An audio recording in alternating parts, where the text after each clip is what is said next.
So hello friends, आज का हमारा टॉपिक है फ्रेंच रिवॉल्यूशन, जो कि 1789 में हुआ था। अब ये रिवॉल्यूशन हुआ तो इसके सबसे पहले हम कॉजेज़ पढ़ेंगे और इसके 4 टाइप के कॉजेज़ हैं। मैंने 4 में डिवाइड कर रखा है।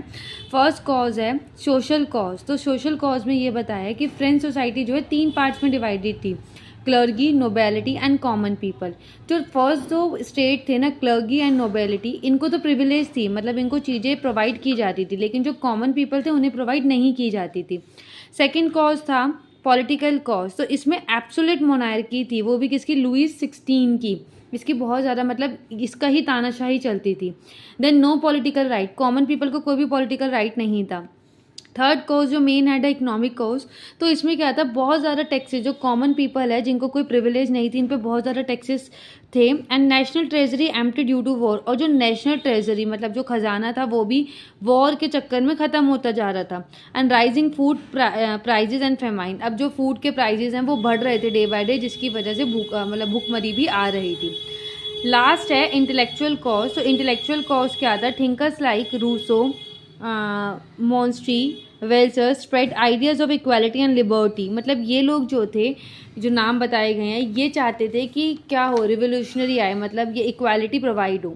अब इसके अलावा कुछ इवेंट्स हुए थे जो फ्रेंच रिवोल्यूशन में हमें याद रहने चाहिए। फर्स्ट इवेंट 1789 में हुआ था, जिसमें कि जो जनरल मीटिंग हुई थी स्टेट की लुईस 16 के साथ।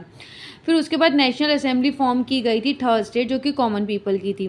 देन 14 जुलाई 1789 को स्टॉर्मिंग ऑफ बेस्टाइल हुआ था, जिसमें prison symbol of people revolt था, मतलब प्रिजन सिंबल था पीपल के रिवॉल्ट के लिए।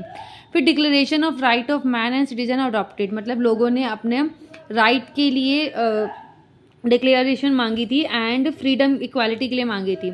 1792 में जो मोनार्की है वो ख़त्म हो गई थी और रिपब्लिक हो गया था, जो कि ये है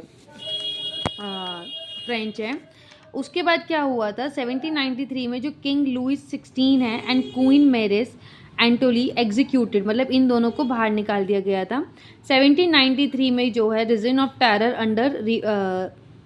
अंडर रिप्राइज, मतलब इसके अंदर जो भी एक तरीके का डर का वो माहौल है उसको ख़त्म किया गया। एंड एट लास्ट 1799 में राइज ऑफ नेपोलियन बॉन्टपिक एंड ऑफ रिवोल्यूशन, मतलब कि नेपोलियन का राइज हुआ एंड जो रिवोल्यूशन है वो ख़त्म हुआ।